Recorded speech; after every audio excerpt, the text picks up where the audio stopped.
Hello, everybody. Welcome along. Good afternoon. Good morning, good evening, wherever you may be, whenever you may be watching this. But we are live. It's Thursday. It's 4 p.m. here in the UK, and I am here with Tim. Tim, how are you doing? Hello. Yes, I am here as well. Yes, not too bad. It's the sun's out now. Bit murky this morning, but we're good. The sun's out. So. It's feeling very spring-like, isn't it? And out in the landscape, and Hmm. there's been some nice weather. Hopefully, everyone's been enjoying. I suppose from a landscape point of view, there's been lots of bluebells and wild garlic Hmm. and green back on the trees.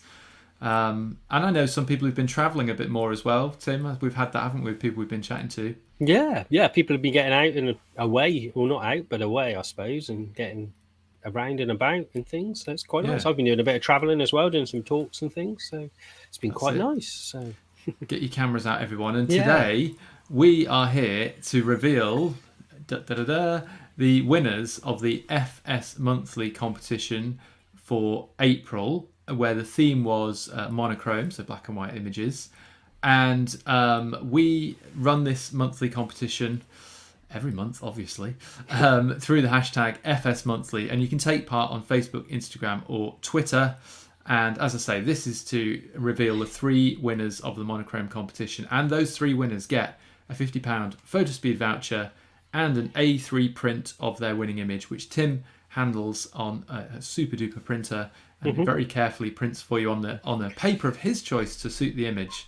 And we'll get into that maybe as well. This month, May, so halfway through the month we're in now, obviously, we're also doing wildlife. So wildlife is the theme ongoing for this month. So do follow the hashtag, as I say, FS Monthly on the hashtag to get your images in for the wildlife competition and even just to see other people's fantastic work on those.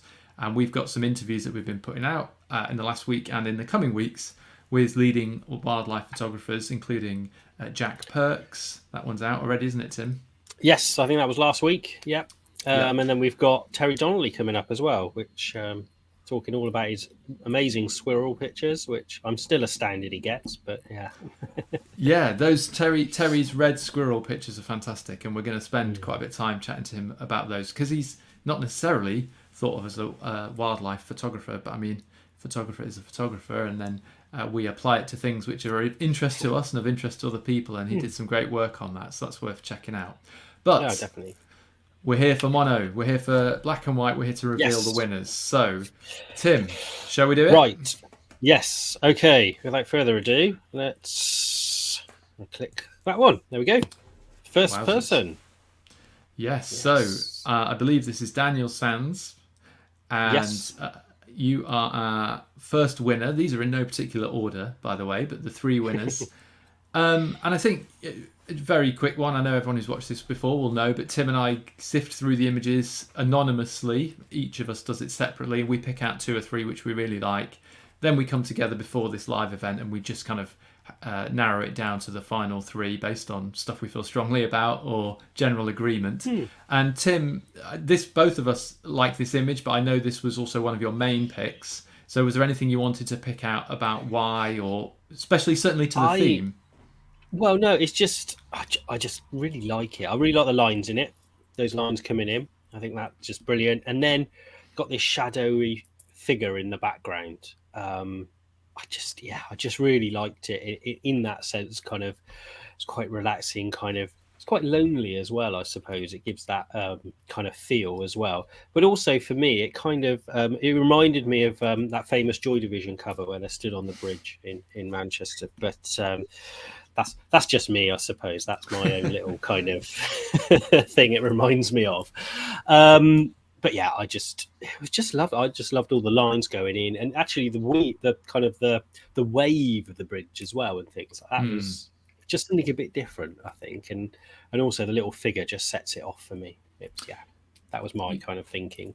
Yeah, no, definitely. It's a really great image, and I think as well in black and white, it really works. I think we then can focus on the form, can't we, on the shape, and on that Mm. slight mystique of the sort of disappearing horizon is always a nice thing with the weather conditions, the fog or mist or whatever it might be there on the morning.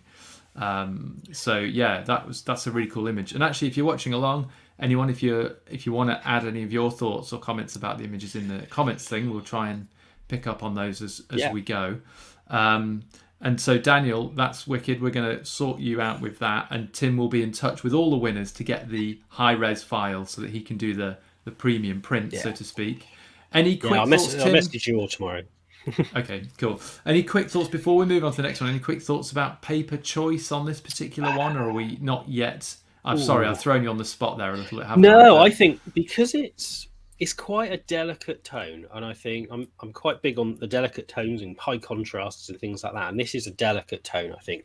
So actually, I'm thinking it could work quite well on a matte paper, and perhaps something like a smooth cotton that's going to very smooth, and it will really help with the mist in the background and things. But I'm not sure if it on the smooth cotton if it would lose a little bit of the definition in the foreground here, but I'll give it a try and see what I think. yeah, cool. And actually, just final thought on this one, and I think this is that bridge in London, but I could be completely wrong. So I don't know what bridge it is, and I suppose it is, of course it doesn't matter. But I like it because it isn't too heavily processed because the conditions weren't heavy. You know what I mean? It's soft and it's been dealt with nicely that way. A lot of the architectural things sometimes I would say I see in monochrome tend to be very HDR, or they lean that way, which is fine. It has a kind of futuristic vibe sometimes.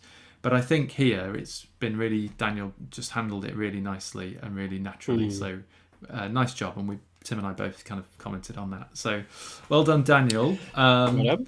Next up. Baba, right. This is Mr. Rose, Darren Rose.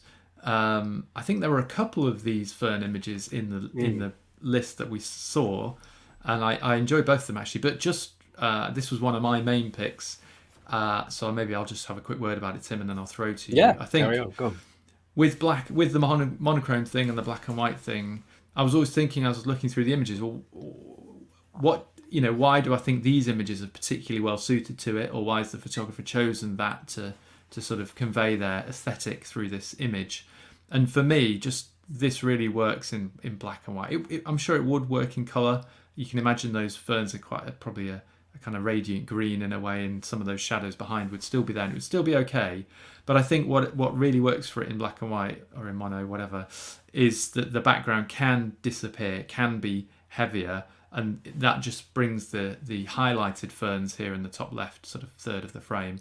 It just really separates them. And I think in colour, that separation would be a bit harder because we would see those greens behind of the ferns in the background, and they might pull our eye a little. So, as ever, I happen to know Darren.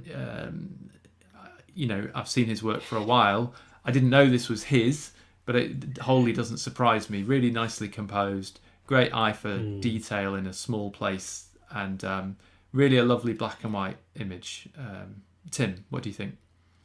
No, to be honest, I completely agree. I think if it was in colour, I think because of it depends. I think some of these ferns could have been kind of brown. They could have been kind of going off a little bit, shall we say. But I think if it was all green, say, and a little bit of brown in there, it could get, like you said, just get a little bit lost. Whereas this lovely light on this the top left, this fern at the top here, and things just sets it all off. And then it's quite amazing because the more I look at it, the more layers I see in it as well. It very kind of you fall into it, I think is the term, shall we say? It's kind of that. It's very 3D almost. It's got a lot of depth. That's the word I'm looking for. Yeah, and that's a very difficult thing sometimes to find in an image, because obviously we're dealing in flat things. When we put it into the image, that's how we visualize it. So I think this is a really nice example of someone who knows what they're doing there. So good work, Darren, as ever. Tim will be in touch again. And I think just on this then, Tim, if we link the paper in for a second, not even necessarily choice, but there are some quite heavy, or not heavy is maybe not quite the right word. There are large areas of deep darks here. So any thoughts on, with that in mind, what might work best paper-wise? I think something with a high D max. So I think, the obvious choice and probably the most common choice I would probably say is like the brighter or something like that. That would be a fabulous choice because we'd have that deep black in there, but also perhaps something like the NST Bright White that can hold, it's a matte paper, but it can also hold the blacks as well, really kind of nicely, and have that deep black in there. So something like that, possibly. I might try, because we've got a little bit of texture going on in here. Perhaps we'll look at the Platinum Gloss Art Fiber, because it's just got that little bit extra texture in there, which would just add, I think, to the picture a little bit. But I'll have a play around and see which I think is best. I think good call on the gloss art fiber. I think that would be neat. I think that can handle big, heavy, punchy stuff, like you say. Definitely. I think that'd be a cool choice. So, okay, Darren, Tim will be in touch, as we've said. And our final one, this was actually one that both of us really liked and picked out. This Dylan. I think the phrase is a wee little square, and this is Dylan Nardini from up there in the Highlands and not the Highlands, but in Scotland. It's all high to me. I'm in Dorset. Tim, do you want to pick up on this one first? Well, I think I think it's just this. For me, it's kind of that classical. It almost harks back to those ideas of Brandt and the moor scenes he used to do and things like that. Probably not as high contrast as Brandt used to do. But we both agreed it was just a fantastic little square picture, which I really like, and it just works really nicely. I think, even because it just goes to white at the top as well. I think it does anyway. It does on our screens. It might just have a little bit in there, but and it was shot on film as well, which we really liked. But we didn't know that until we just went back and tried to find out whose picture it was. Then we saw the caption. But yeah, I think it was just a really nice, classical shot. I think it's kind of those lovely shots, shall we say, of kind of the 60s, 70s. It kind of that's what I kind of thought of when I saw it. It's got that kind of vintage. Not timeless is maybe not quite the right word, because there is time based on the properties and everything, but it has that kind of vintage feel. Interesting, you mentioned about the film there, Tim. We didn't know that. And I remember when I saw the image, I thought, it's got a really lovely. You can imagine the scene. You can imagine the type of anyone who's been to these kind of conditions. It's very quiet. It's quite still. I mean, it could be windy and cold, though. Don't get me wrong. But there's a connection sometimes you have with these quiet places, and I think the connection you have when you're stood there is what Dylan has brought into the image through how he's captured it and how he's edited it. And there is some lovely texture in there, which I'm sure you probably won't pick up on the live stream because of the way the images are projected. But there is some really beautiful texture. And actually, I did think if this wasn't shot on film, it looks like it's been made to look like it's shot on film in a really well done way. But it turns out it actually was shot on film. So there we go. Yeah. But a lovely rendition. And those greys, those kind of tonal greys and slightly darker areas at the front. Just work really nicely, and it's a great example. As a final thing to say here, it's a great example of you don't need a million things going on, and how atmosphere and mood can carry a picture through very nicely. And we can all imagine being stood there, can't we, in that environment? And I'm sure there's a story to be told between for the buildings there, and there's a whole other side of this image which we may learn more of if we spoke to the photographer about where it was and why and everything else, but that's obviously not something we can do just from the image.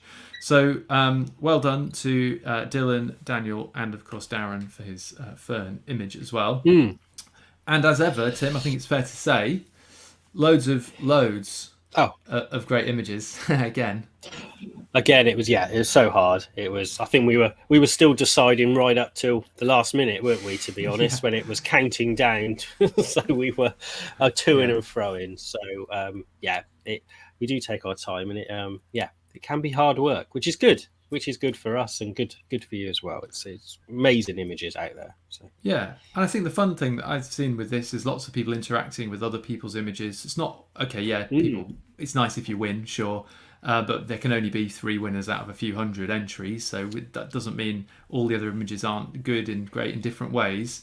But it's been great to see people share and comment on each other's work, and I think just having the theme gives it some shape, and so people can appreciate the work of others and maybe get inspired by things. I've seen quite a few amazing wildlife images already coming on the May hashtag. So that's on the FS Monthly hashtag. Again, that's on Instagram, Twitter, and Facebook. So keep your images coming in. Wildlife, that's a fairly broad theme. There's things which are obvious and some things which are less obvious. You can do that at home. You can do it in your back garden with a macro lens or something, or you could be on the Serengeti. Who knows? I'm looking forward to seeing them wherever you've been. I've been out trying, but I haven't got anything yet. So, Come on, Tim. I don't think you're allowed to win anyway, so it's fine. But I know, it's good to contribute. It's good to contribute. All right, cool. Yeah. Well, all I would say as we just wrap up, keep your eye out on the YouTube channel. Stay subscribed to that, or get subscribed if you're not already. We've got some great videos coming out soon with photographers, and Tim's actually releasing a video later today about optical brightening agents, so OBAs. That's correct, isn't it, Tim?